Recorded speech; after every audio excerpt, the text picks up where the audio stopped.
It's October, and the days are getting shorter, the streets are getting foggier, and there's a certain chill in the air. Luckily, Humble has provided us with a choice of 12 games and 2 Humble originals to keep us going. Like always, I'll share my thoughts on each of the games, so let's get started.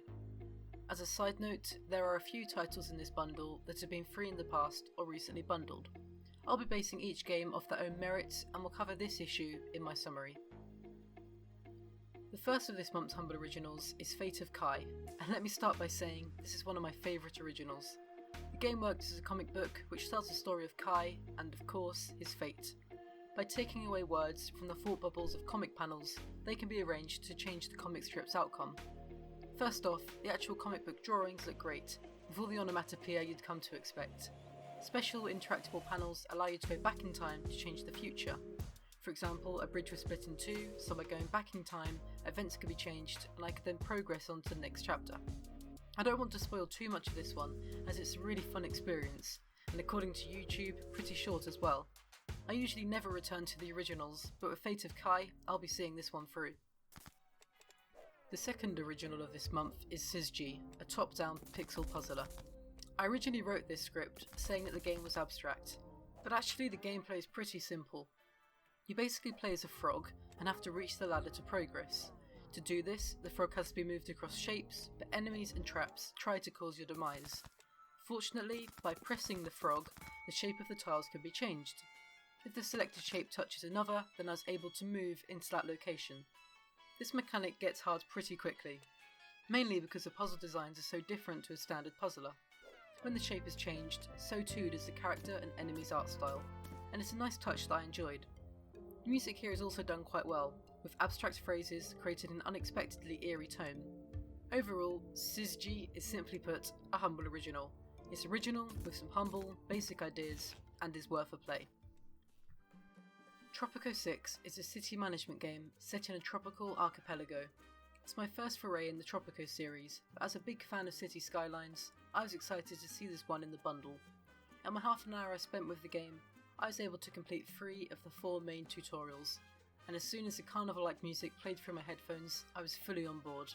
That, combined with the tropical landscapes and Caribbean architecture, gave a light-hearted and unique personality to Tropico 6. It's something I've missed in other games like this, where games are so bogged down with real history that it can feel like a chore. By now, I'm sure you all know how a city builder works, so I won't go into too much detail in that regard. You build new buildings, invest in research, and manage to the people's needs. Tropico 6 gives you an approach which allows you to ally with different factions, such as the communists, with the ultimate goal being staying in power. One of the goals was to win the election by any means. I had a 75% approval rating, which is good, but could be better. I was asked if I wanted to edit ballots, but instead of doing that, I did the much more honourable option of delivering cash to non-voters instead, in the hope of changing their party. I also really liked how I could zoom incredibly close to my citizens, being able to see exactly what job a person was doing in a fair bit of detail.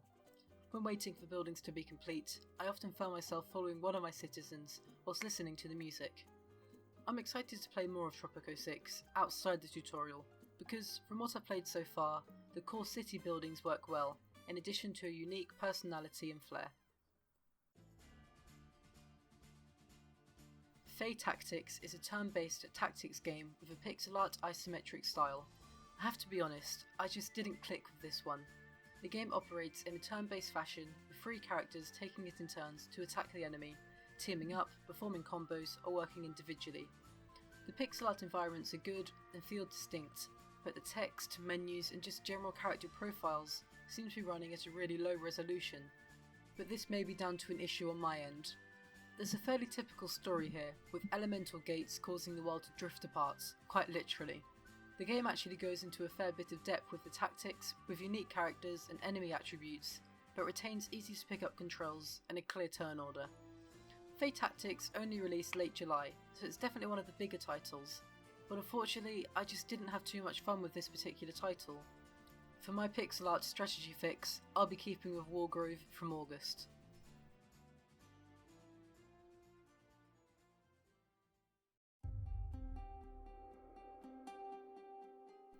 This month includes a Sunless Bundle, a collection of the 2 games Sunless Skies and Sunless Sea. I hadn't heard of this series before it appeared in the choice, but seeing the positive reviews on Steam, I was interested to play. I started by playing the first game, Sunless Sea, which is a top-down 2D exploration game where you control a small ship and create a customisable captain with unique traits based on your character's chosen past. Were they a poet or a street urchin? These choices impact your traits.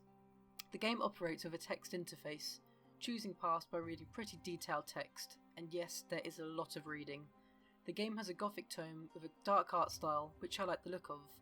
The game initially started with silence, but when key moments like the discovery of an enemy or new island are found, the music is played, and the soundtrack is beautifully haunting. After the text-based segments, I can then take control of my ship and steer it across the 2D Z, spelt with a Z. By using WASD, I navigated through islands with the occasional bump, reminding me of my failed attempts in Barotrauma. I ended my time with this one when my ship got blown up by an enemy. After death, specific progress can be selected to carry over depending on your chosen successor, but most progress is lost. I also checked out Sunless Skies, which has a similar gameplay loop but with some quality changes and a new location. It'll be no surprise that Sunless Skies takes place in the sky. Instead of the standard planes, locomotives can instead be flown, flying to different ports and docks. Unlike Sunless Sea, Skies gives the option to not lose progress, and I appreciated this, as the roguelike genre isn't one I'm a massive fan of. If I were to return to just one of these games, I'd definitely choose Sunless Skies, due to its saved progress option and the general improvements to the basic UI. I must admit that I'm not entirely sure whether I'll return, as although the visuals and gameplay is good, I haven't been hooked, but I can give both games strong recommendations to at least try out and see if it's for you. Iron Danger is a tactical combat game with an incredibly unique time twist. When I first saw this game, I was expecting a standard top-down Diablo-esque RPG, so imagine my surprise when a keyframe timeline came up. Whilst in combat, actions can be performed on different heartbeats. It's a mechanic hard to explain in writing, but the gameplay should give you some idea. Upon death, I could rewind and change my timings. Block instead of attack, move away from another enemy instead of block, you get the idea. The story and dialogue has been good so far, with some typical fantasy voice acting and an interesting story about time. Visually, I also like the look of Iron Danger, with its almost clay-like design. This was a real hidden gem, and I always appreciate a game that attempts to do something different, and Iron Danger triumphantly succeeds. I'll be returning to this one, and it's time you did too. Autonauts is an automation game with a lot of charm. If you're familiar with games like Forager or even Minecraft, then Autonauts may look immediately appealing, but the game does offer a unique spin on things in the form of robots. I started off by gathering the materials needed to craft a workbench. Once a workbench was crafted, I can make new contraptions and tools like axes and most importantly, a robot creator. To help with tasks, these aforementioned robots can be used to mimic recorded behaviour like chopping down trees.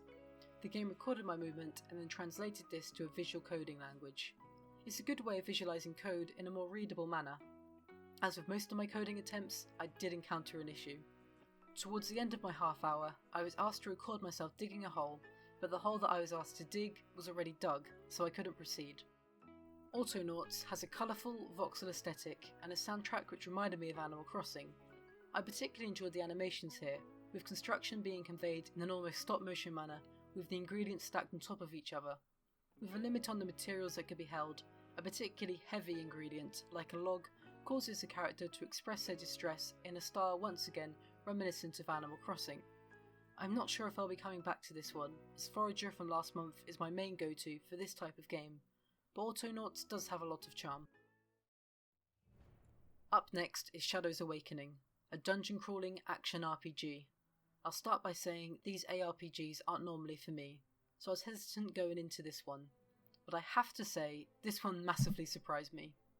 You start as a devourer who is instructed by a hooded figure to bond with someone from the mortal realm. Out of a choice of 3 characters, the 2 realms, the Shadow and Mortal, can be freely switched. There will be different obstacles and enemies in each world. In one part I had to get to a new area, but when playing as the Mortal Calig there was a wall in my way. By switching to the Devourer I could glide on through and then switch back. I love this mechanic, with the 2 realms looking visually unique, and talking about visuals, the graphics overall were pretty impressive. Aside from the world switching mechanic, Shadows Awakening has all the classic ARPG tropes I'd come to expect. There's some slightly cheesy dialogue with a bit too much enthusiasm, a deep weapon upgrade system, and an abundance of mana. Overall though, I had a lot of fun with Shadows Awakening, a lot more than I was expecting. Nevertheless, as with all ARPGs, it's sizable in content, with over 20 hours according to How Long to Beat. If you're looking for a sizable game, then I urge you to play this, but I like shorter experiences, so as much as I enjoyed Shadows, I won't be returning in the long run. Fantasy Blacksmith is a medieval blacksmith simulator. From the starting menu, I was immediately disappointed. The text, colour scheme and arrangement all look instantly bad. I'll keep this review short, because to be completely honest, I couldn't play much of it. I was asked to buy some ingots from a nearby town, but no matter which buttons I pressed, I could not add any to my basket. It reminded me of trying to pre-order a PS5, but even that came with excitement. You may put the blame on me for failing to grasp this mechanic, but the point of a tutorial is to help the player navigate the fundamental gameplay of a title, and Fantasy Blacksmith does nothing of the sort. There seems to be new mechanics and tools to use, but after multiple attempts at just trying to use a basic store, I closed the game and immediately uninstalled. The Fantasy Blacksmith I've played feels more like a proof of concept or even an unpolished humble original, but as a game in the main Humble Choice lineup, I cannot recommend it to anyone. The next game, Suicide of Rachel Foster, contains references to suicide and other mature subject matter. Please use the timestamps in the video description to navigate to the next game review if required. The Suicide of Rachel Foster is a walking simulator where you play as Nicole, a young woman returning to her past and travelling to her father's hotel in order to do the required tasks needed to sell. But of course, not everything's 100% perfect. I have to say that the nature of these humble reviews mean that I cannot review the entire experience, but I will be speaking about the 30-minute prologue in this segment. First off, visually the game looks very good, with a depth of field effects and detailed assets resulting in near photorealistic environments. Sound-wise, I strongly recommend experiencing this with headphones, as the game becomes much more immersive. So far, the story has definitely created many questions, and there definitely seems to be something hidden beneath the surface. After all, who would create a game where the main objective is to solely gather business papers about a hotel? The store description mentions horror, but aside from the sound of a telephone ringing, I haven't felt scared of this title. I think the horror elements are more to do with the design, specifically the storm and the isolation that it brings, but I'd be very surprised if a gory monster came hurtling down the corridors later in the game. According to How Long to Beat, the experience only takes about 3.5 hours to complete, so I'll be seeing this through.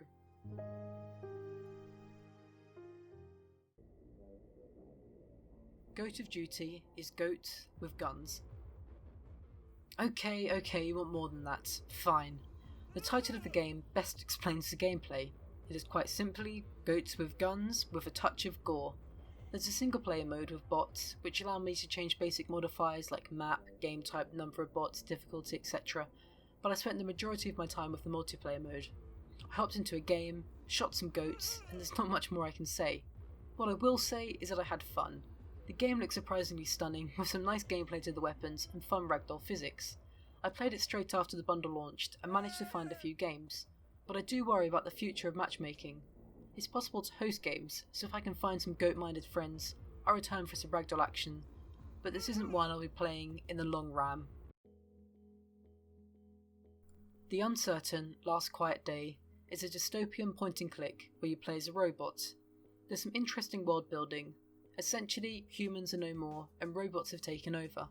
Unfortunately for the robots, they're beginning to behave more and more like the extinct humans. It's an interesting introduction, which moves away from the standard robot-themed story I was expecting. Visually, the game has a realistic style, with environments looking very good with a nice focus effect. Other assets like table props also have a nice level of detail to them, but graphics don't make up a game, so how was the gameplay? Aside from the realistic visuals, Uncertain operates as a 3D point-and-click. Objects can be examined and interacted with. It's a standard point-and-click fare. A radio needs to be turned on, so I had to find a battery. From what I've played, I've been impressed by the piano music, but the monotonous voice of the robot is grating but understandable. After all, he is a robot. I had to stop after a few failed attempts with a puzzle involving the connection of shapes, but I went into Uncertain with a level of uncertainty and was not left overly disappointed. According to How Long to Beat, it's a 3-hour experience, so if it looks interesting to you, then take a look. The atmosphere and music achieves its goal of somberness, but I'm in no real rush to play this one again.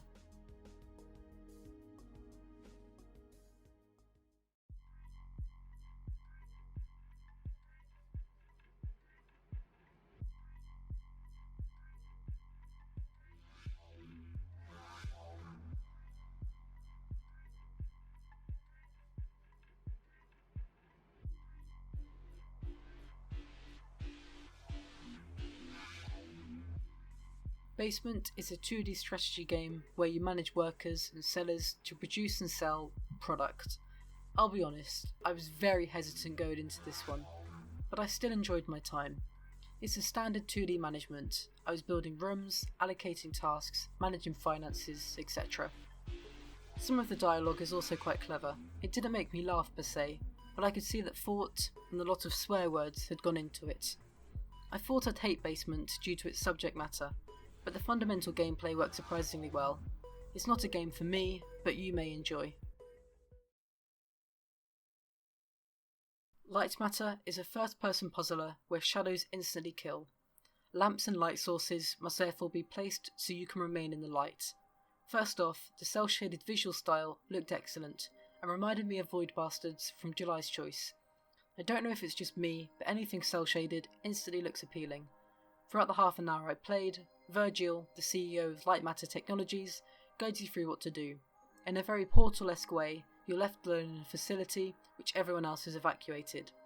A slightly ominous score lurks in the background, creating a sinister atmosphere.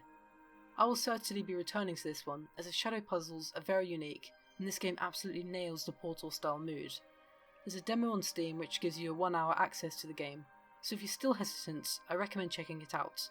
When I saw the game list this month, Lightmatter was one I was excited about, and I've been impressed by my time so far. How Long to Beat says the game only takes a couple of hours, but to be honest, this works in my favour. Not every game needs to be a 100-hour plus experience. I returned to this one, and I think you should too.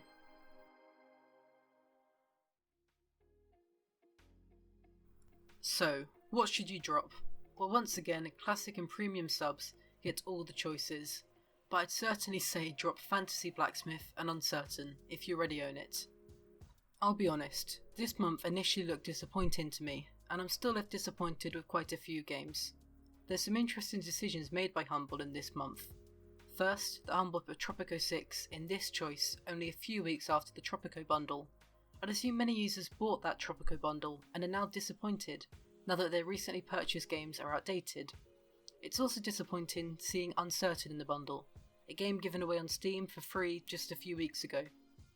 Fortunately though, Lightmatter, Iron Danger, Rachel Foster and Tropico 6 have saved this choice for me. At their lowest ever Steam price, they would have still cost me £53.50, so beneath the surface of this bundle lie some real gems. It's also worth putting things into perspective, and £9 for these 4 games alone certainly makes the choice a grand deal indeed. Fate of Kai is also one of my favourite originals. I've played it and I urge all subs to check it out. Don't get this bundle solely for the original, as it will most likely be added to the trove and available in the future, but whenever you get the chance, give it a go. I think a bigger title in this month definitely wouldn't go amiss, but the smaller, more recently released ones make up for its absence. Overall, if there are a few games in this bundle that interest you, then I'm sure value, and more importantly enjoyment, will be found, and for that I can't fault Humble. A big thank you to Double Chris for their continued Patreon support. If you too would like to support the channel, then there's a link in the description. With exclusive content, even the dollar goes a long way.